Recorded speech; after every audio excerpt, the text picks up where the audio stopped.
یہ دیوتا بنا کے باہر لانا چاہتے ہیں۔ بات یہ ہے کہ اس وقت الحمدللہ پوری دنیا کی آنکھ کا تارا ہے۔ یہ جو کہتے تھے نا کہ ساڑی گل ہو گئی ہے، ہم ان کو کہتے تھے ساڑی گل عوام نال ہو گئی ہے، اور عوام نے ہمیں جتوایا۔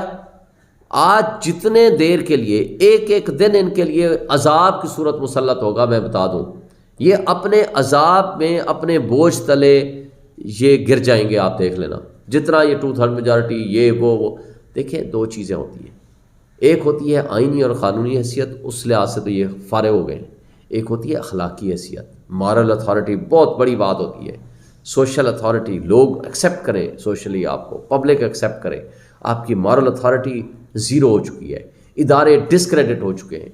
اس گندے نظام کو جتنا ننگا کر کے چوک چراہے میں کھڑا کر دیا عمران خان کو، مجھے بتائیں یہ کریڈٹ کس کو جاتا ہے؟ This credit goes to Mr Imran Khan.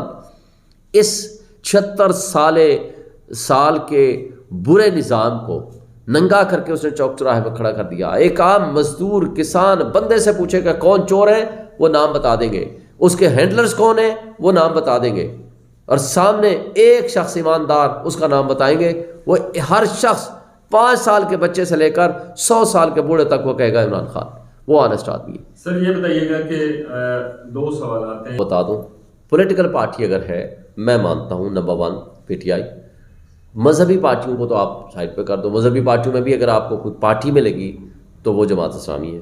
باقی یہ وراثتی کاروبار ہیں، یہ کرپشن کے ذرائع انہوں نے بنائے ہوئے ہیں، یہ پارٹیاں نہیں ہیں، یہ مافیا بن چکے ہیں۔ مجھے بتا دیں، نواز شریف فیملی میں کوئی ایک بڑی سیٹ فلاں شریف اس کا کوئی سلسلہ ختم ہوتا ہے؟ زرداری کو دیکھ لیں، جو ایک بچہ ابھی بالغ ہی نہیں ہوا اس کو وصیت کے ذریعے بنوا دیا کہ جی وہی بنے گا۔ مولانا فضل الرحمان ہے تو اسی نے ہی رہنا ہے، اس کے پھر بیٹے نے آنا ہے، اس کے سمدی نے آنا ہے، اس نے آنا ہے، اس کی بیٹی نے آنا ہے، فلاں نے آنا ہے، اس کے سگے بھائی نے لڑنا۔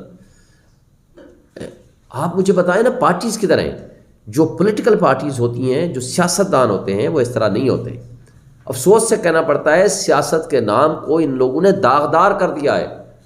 ان لوگوں نے سیاست کو ایک داغ اور دھبے کے طور پر لے لیا ہے۔ یہ لوگ سیاستدان کہلانے کے قابل نہیں ہیں۔ سیاستدان یا لیڈر وہ واحد ہے، وہ عمران خان۔ آج آپ اس کو موقع دیں، وہ ملک کو بھی آگے لے کے جائے گا۔ وہ ٹرو اسپرٹ میں آج اس کے ساتھ نام کے ساتھ جس کا نام لگ گیا وہ باعزت ہو گیا، اور جو اس کو چھوڑ کے گیا وہ بے عزت ہو گیا۔ آپ نے دیکھ لیا ہے، میں نے تو کل بھی بتایا خان صاحب کو، میں نے کہا اگر آپ نے ملکوں کو ٹکٹ دی ہوتی نواز شریف کے مقابلے میں، وہ بھی جیت جاتا۔ وجہ یہ ہے کہ تمہارے نام لیوا ہوگا جو لوگوں نے اس کو ووٹ دینا ہے، اور جس کے ساتھ شریف لگا ہوگا جو ایکچولی بدماش ہیں، نام شریف رکھتے ہیں، ان کو لوگوں نے ہرا دینا ہے۔ اور یہ پبلک کا ایک سینٹیمنٹ تھا۔ اس لیے میں یہ سمجھتا ہوں کہ آج بھی وقت ہے کہ وہ گندے نظام کے اوپر یقین رکھنے والے لوگ، جو پچھلے وہ جو لاشا، جو وسعت اللہ نے ایک بڑا اچھا خوبصورت کالم لکھا ہے، میں نے اس کی بڑی پڑھا ہے، اس نے بڑا اچھا لکھا ہے کہ 8 فروری کا لاشا سمندر میں تیر رہا ہے۔ 8 فروری کو تو جیت گئے تھے، 9 فروری کا لاشا وہ تیر رہا ہے، وہ کسی کو اب چین نہیں لینے دے رہا۔ لوگ سوتے سوتے اٹھ بیٹھتے ہیں، اس لیے کہ اللہ کے ہاں تو جواب دہی ہونی ہے نا۔ چھوڑ دیں گے اقتدار، 2 مہینے 4 مہینے 6 مہینے بعد انہوں نے ملیا میٹ ہونا ہے، اب جائیں نا۔ میں ایک اور آج چیلنج دے رہا ہوں آپ کو، آئے طارق فضل، اس کو کہیں آئے دوبارہ الیکشن کرا لیں سارے حلقے میں۔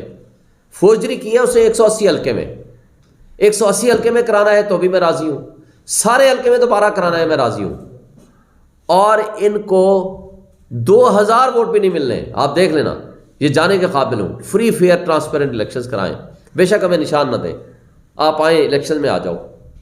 وہ کسی مارکیٹ میں جانے کے قابل یہ نہیں ہے۔ بات یہ ہے کہ اس وقت نظام کو درست کریں۔ یوتھ ہماری نوجوان، ان کا مستقبل ہے، ان کے بارے میں سوچیں۔ ان کے اوپر مزید ظلم کیا تو لوگ ان کو اٹھا کر کے دریا پرد کر دیں گے۔ شعیب شہین صاحب ایک سوال ہے۔